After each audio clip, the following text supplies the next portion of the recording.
விருதுநகர் ராஜபாளையம் அருகே கோவிலுக்குள் 2 பேர் கொலை செய்யப்பட்ட சம்பவத்தில் ஒருவர் சுட்டுப்பிடிக்கப்பட்டிருக்கிறார்.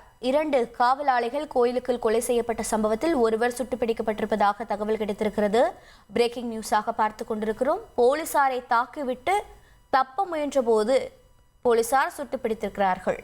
விவரங்களை செய்தியாளர் கார்த்திக் வழங்கிட கேட்கலாம். கார்த்திக், வணக்கம். தற்போது சுட்டுப்பிடித்திருக்கக்கூடிய நபரின் குற்ற பின்னணி என்ன? காவல்துறை இது தொடர்பாக என்ன விளக்கம் அளித்திருக்கிறது?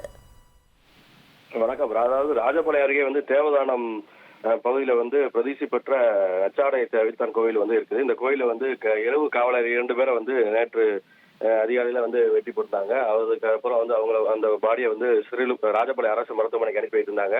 இந்த வழக்கு சம்பந்தமாக 6 தனிப்படை அமைச்சு போலீசார் தீவிரமா தேடி வந்ததாக சொல்லி மாவட்ட கண்காணிப்பாளர் எஸ்பி கண்ணன் தகவல் தெரிவித்திருந்தாரு. அதன் அடிப்படையில் இன்று அதிகாலையில சேத்தூர் போலீசார் நாகராஜ் என்பவரை கைது செஞ்சிருக்காங்க. அவரை அந்த கோயிலுக்கு போய் பாக்குறதுக்காக இடத்த கூட்டு போயிருக்காங்க. கூட்டு போகும்போது சார்பு ஆய்வாளரை நாகராஜ் தள்ளிவிட்டு தப்ப முயன்றிருக்காரு. முயன்ற உடனே சேத்தூர் ஆய்வாளர் காவல் ஆய்வாளர் அவனை பிடிக்கிறதுக்காக காலில் சுட்டிருக்காங்க. சுட்ட உடனே அவன் தடுமாறி கீழே விழுந்துடுறான். உடனே அவனை மீட்டு இப்ப ராஜபாளையம் அரசு மருத்துவமனைக்கு கொண்டு வந்துகிட்டு இருக்காங்க.